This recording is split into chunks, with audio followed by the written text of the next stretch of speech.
Hi, thanks for coming to my site. Guess you're interested in lowering your auto insurance rates. Yeah, we get that question a lot. You know, there's one thing that's so easy to do and it's so often overlooked. It's raise your deductible amount. Now a lot of people say, okay, sure, what's the deductible? I already have my deductible at $250 or $500. Well, I keep my deductible at $1,000. Now I'll talk to your insurance agent first, but what is the deductible and how does this really affect you anyway? Let's say you get into an accident. You make a claim. And for an example, yes, I'm getting old. I had a minor little fender bender the other day and scraped the side of my truck. Now obviously this scrape is not that big a deal. It's probably $200, $300 to get this little scrape removed or repainted or something along those lines. If I have my deductible at $1,000, I make the claim, so the claim is on my insurance. I'm at fault. So my insurance company is going to pay the claim. Then my deductible kicks in. So if I have a $1,000 deductible, I have to pay the first $1,000. So in this instance, the insurance company wouldn't claim a thing because it's not even $1,000 worth of damage. If the damage was $1,200, I would still pay the first $1,000, and then the insurance company would pay the other $200. And you're going, that's not a very good deal. But the amount of money that you will save each year having those high deductibles will more than offset anything that you would pay in the event of a claim over 2 or 3 or 4 years down the road. Now, let's think about this for a minute, because two things actually have to happen before you pay your deductible. You have to have a claim.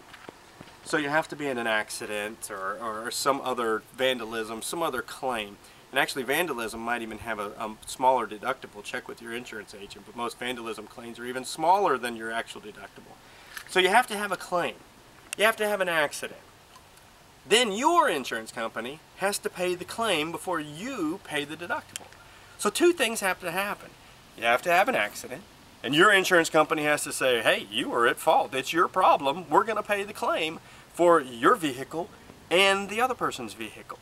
So you are responsible for the first $1,000. We'll pay for anything over than that.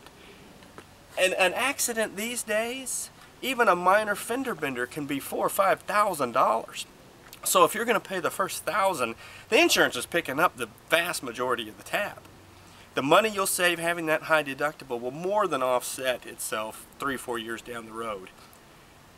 The other thing, if you're a good driver and you haven't had an accident 5, 6, 7, 10 years like me, why are you paying so much more in annual premium to have a $250 or $500 deductible? It makes no sense whatsoever. If you're a good driver, you haven't had any accidents, you probably aren't going to have any accidents in the near future that you foresee, raise your deductible and make that savings. Put it in your bank account and stick it away for an emergency fund in case it does happen. You've saved $200 a year by having your deductible at $1,000. Take that $200 and stick it in a CD. If you're a bad driver and you've had a lot of accidents, you've had a lot of claims, you might want to keep your deductible. You might want to change your driving habits. So anyway, two things have to happen. And on minor claims like this, you wouldn't report it anyway. And that's the whole point of the insurance company jacking up the deductible to $1,000, because they know you're not going to make as many claims. And they're willing to give you a discount because you're going to absorb a lot of these little scratches and dings and not make a claim. So the first thing to do, raise your deductible. Get a quote from the site, enter your zip code, answer a few simple questions, ask for a $1,000 deductible, see what we have to offer. I think you'll save a lot of money.